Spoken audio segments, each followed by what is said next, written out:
spot. You should be here. Alright, so I think I'm going to set up right here. And like capture this view maybe.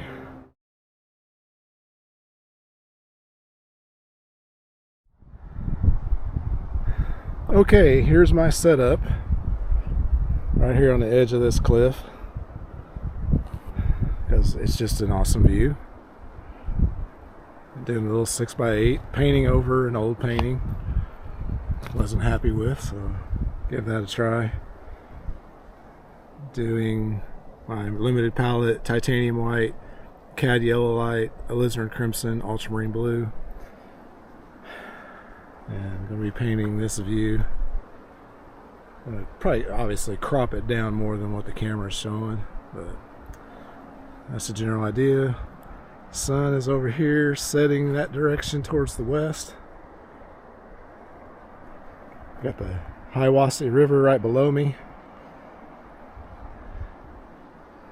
You know, one of the challenges here is the sun's direction.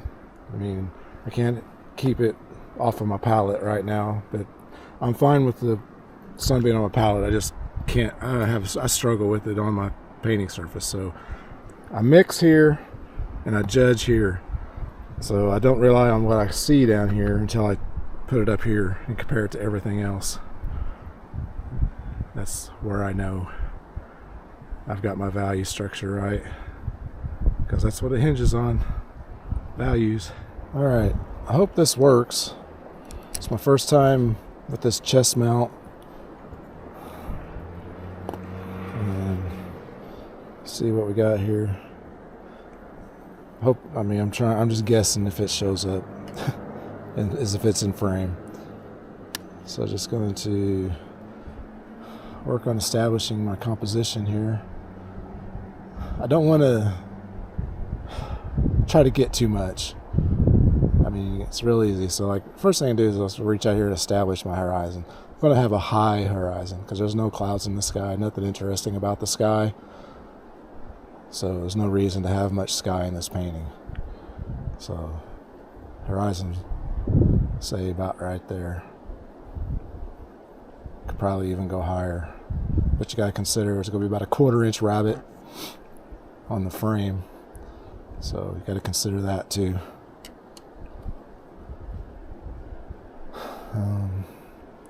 What do I want? There's this big shadow shape from the mountain over there. So do I want a big shadow or do I want more light?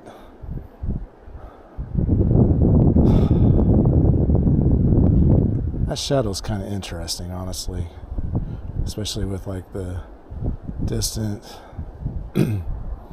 mountains there. So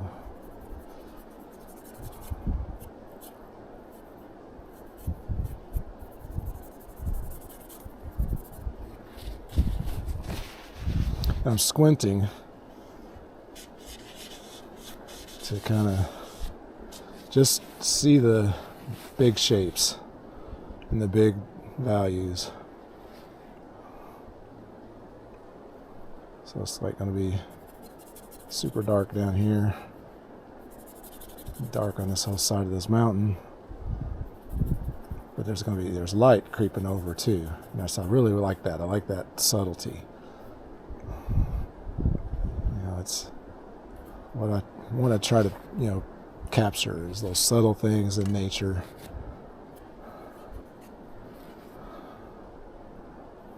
So, and then, these perspective lines, since I'm standing above this cliff down there, having that perspective line shooting out, that helps take you into that distance. So, and there's like a shadow in there. So I'm just kind of like judging, is this going to work? Is this going to make something interesting? I don't know. We just have to keep going and see. All right. Let's keep going here. Let's grab a little bit bigger brush. This number 6 natural bristle hair Let's rough this in. I mean, my eyes are like super light sensitive, so having the sun is just like shining in my eyes. I don't have, well, I do have a hat. Let's wear my sock hat because it's like, it's cold, but it's warmed up now that the stand here in the sun. So now I can use my hat to kind of block that sun a little bit. I hate it that it's not really picking up. If I expose for the surface here, it's going to blow out everything else. So I don't know. We'll just have to roll with me here as I learn this piece of equipment. Just want to make a nice dark. This with the alizarin crimson and ultramarine blue, even a little bit of yellow in there. Just a touch. I mean, that yellow can, being a cadmium, it can really take over. I want my shadows to be transparent. So just scrubbing in with this mineral spirits. And the thing with, darks is you can always go lighter. It's easier to light in the dark than it is to darken a light. Kinda. No rules, right? Try to get where you can see what I'm mixing here.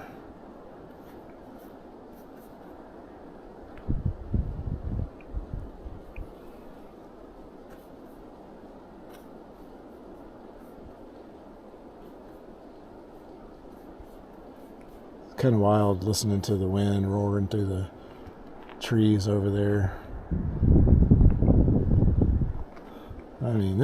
I am so fortunate to get to live in such a beautiful place now. Not that where I lived and have lived were ugly, not beautiful places. I've lived in southern Indiana, so we had the Hoosier National Forest close by, which is a beautiful area, and of course all the agricultural land.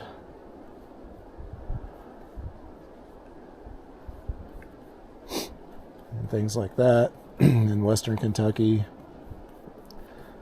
which is kind of where we were at in western Kentucky. It's kind of an extension of southern Indiana, but then it does get a little bit more rolling hills, and then on the western Kentucky you're across from the brain just, what's the this is Cherokee National Forest. That's man, I'll be editing this out. Dummy.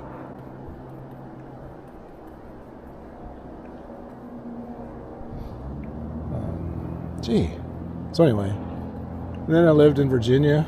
I was in the Air Force, and always going down to the Outer Banks. That's beautiful. And of course, you got the mountains in western Virginia. Just a continuation of the Appalachians here.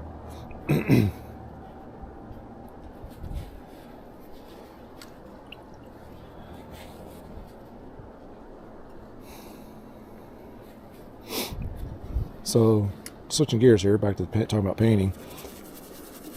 The dynamic range, kind of like what a camera has, you have with your paint.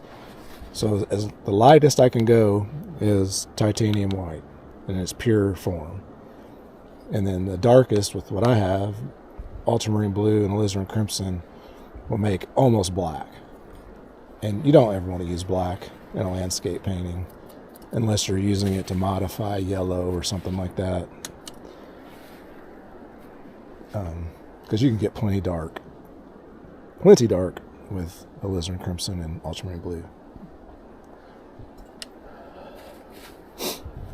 So like I say, the when you look at that cliff face out there, it looks like it's probably the lightest value, but the sky is, in a day like today, the sky is going to be the lightest value.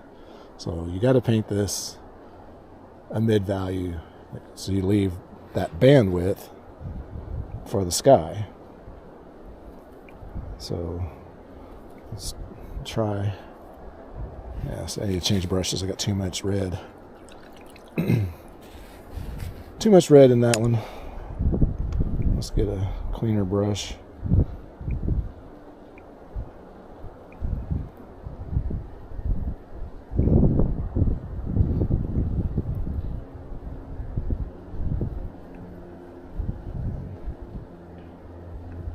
I don't know. So like I say, you can't judge anything until you get the whole surface covered, and then you can start making value comparisons and color temperature comparisons.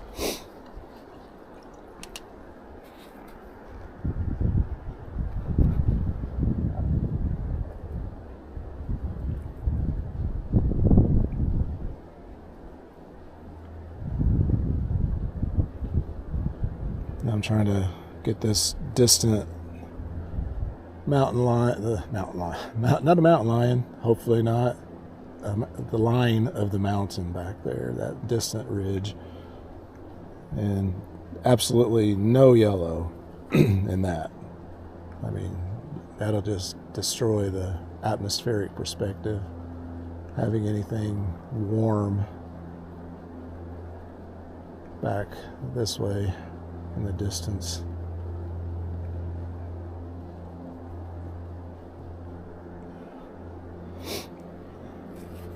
So I am putting in a little bit of yellow now that we're coming forward. We're coming forward here. So there starts to get to be, yeah, it's a cool, you keep it cool though, you know what? Because if I add, like say, you know, too much warmth too soon, and this is all going to jump forward and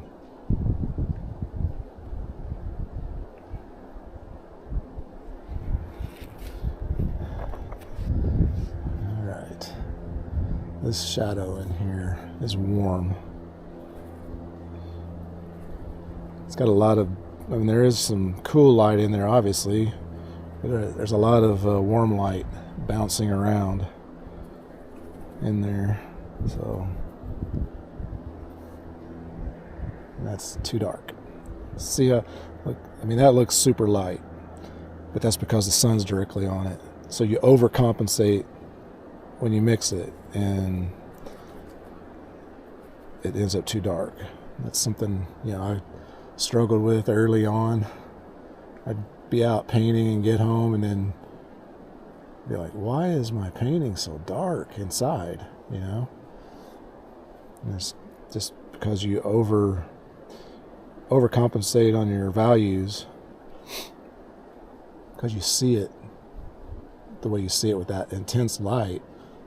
So you mix everything you think is the correct value then, but then you take it inside under not as bright a light as the natural light, and it's way too dark. Introducing some warm shapes in it.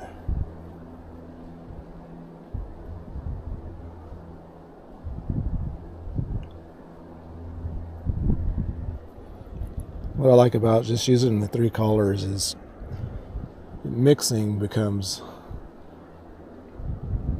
you know, I don't say easy, but, you know, these are artist grade pigments. There's just a single pigment in each paint, you know, so that allows you to kind of just, it's almost impossible to make muds, what I'm trying to get at. It's,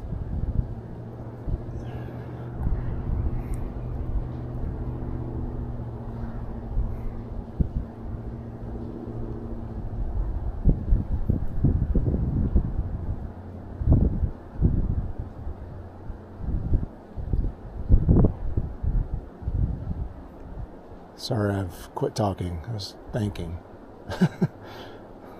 My ability to speak goes out the window when my brain's engaged in making visual decisions, I guess. That's my excuse anyway.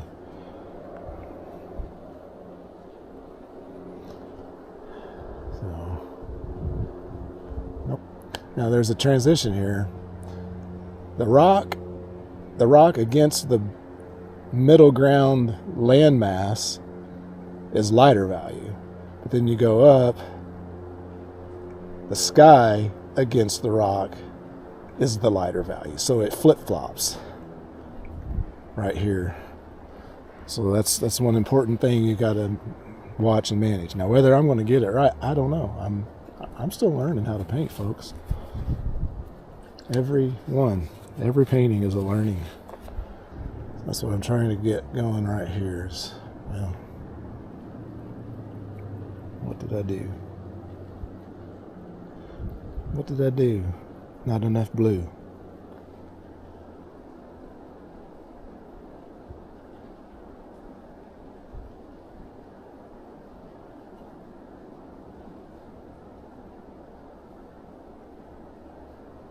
In the distance, when in doubt, blew it out. Okay, I just made that up.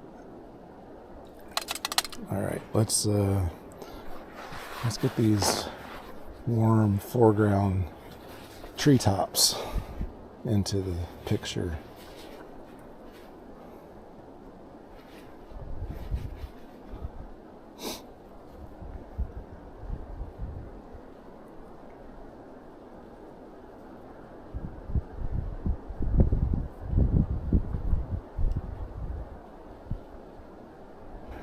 Let's see, this is all pretty dark down here. Let me I'll scrape out all this. This is all got white in it. So keep the white out of my shadows. I hope this is all coming through. A dark shadow here, you can't have that same lit value back there. I mean, that's like a number one rule there. Rules, right? But yeah, even art like this, if you really want to paint representationally, it's not rules that I made up. It's just nature. Nature made the rules, or our observation of nature. Put it that way.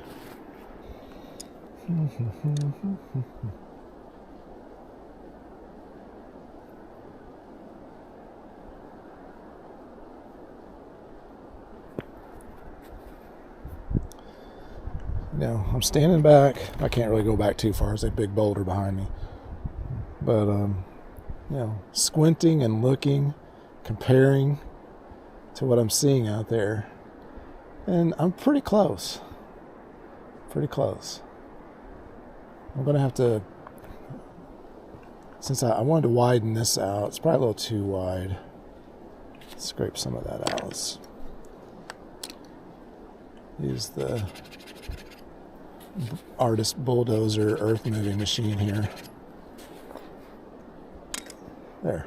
And now I will find the brush I was using.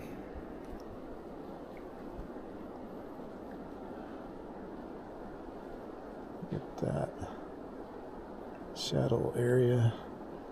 You can yell at me that I'm not showing my mixing enough, and I apologize.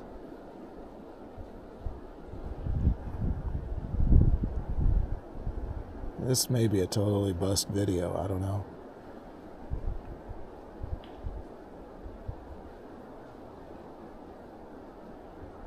We just gotta try. We don't know until we try, right?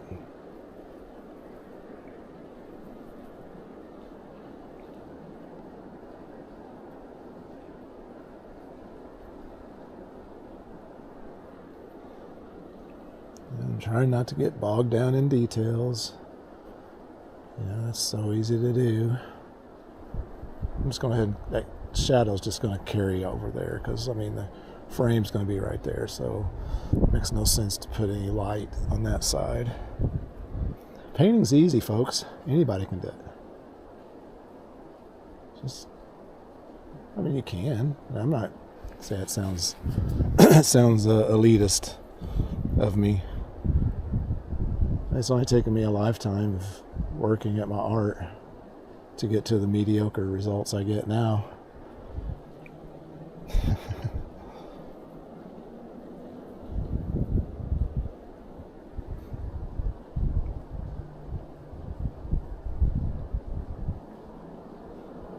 See, I'm just mixing into this basically the same pile of paint that I've had going, and you can just kind of push and pull with your color.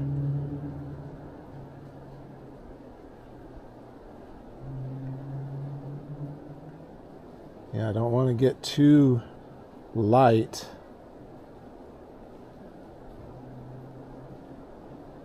and lose that shape against the sky.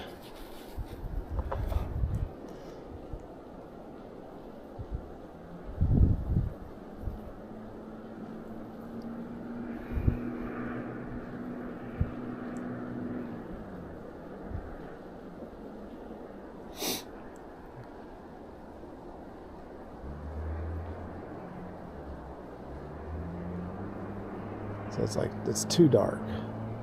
So easy to go too dark. Because when I'm looking down here, that looks light. But that is what I just mixed up and put right there. And it's like really dark. But I've got enough paint up here on the panel that I can use that paint to kind of go in there and muddy it up. This light streaming over the mountain there. Let's try to capture that.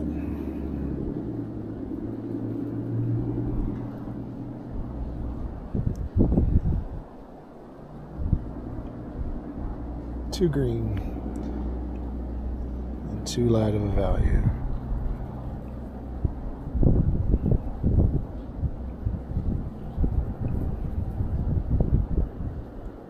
Try this one.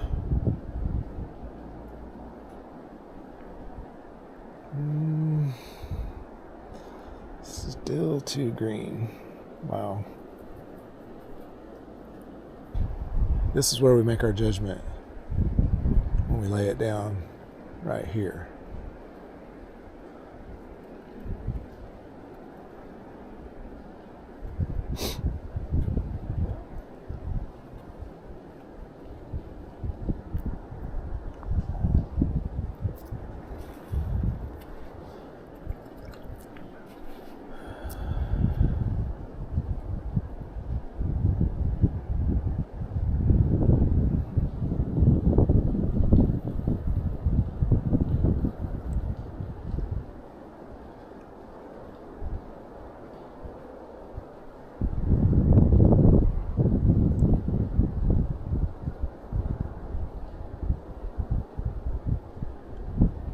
It's kind of a trippy feeling when you're standing here on the edge and there's a truck driving on the road down there and you see it coming out of the corner of your eye. It induces a little bit of vertigo.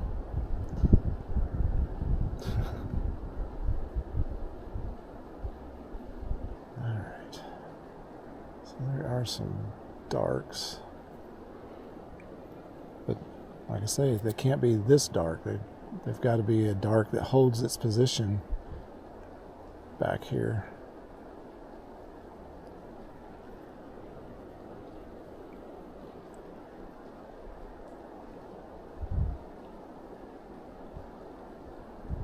Just kind of putting in these vertical brush strokes to indicate the trees.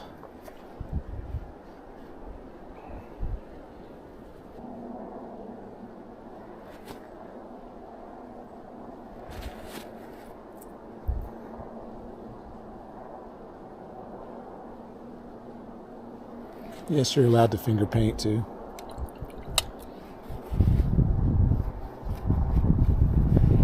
So I'm trying not to get too bogged down in details. I do think these mountains back here need to be more blue.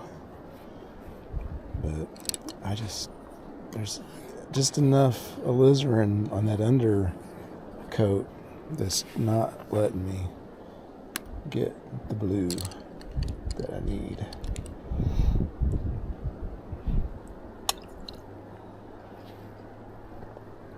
And somebody hiking the ridge down there below me. That's cool.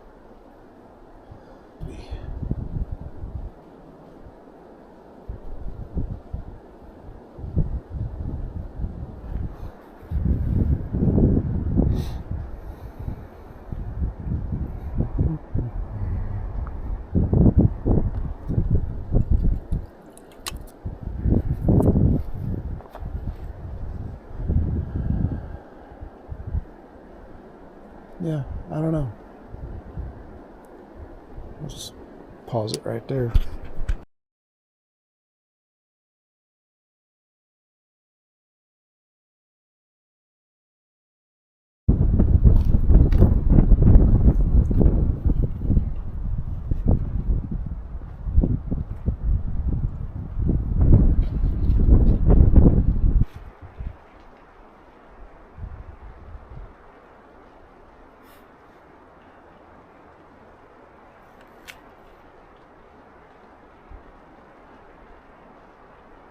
Alright folks, that's it for today's episode of my plein air painting adventures here in East Tennessee.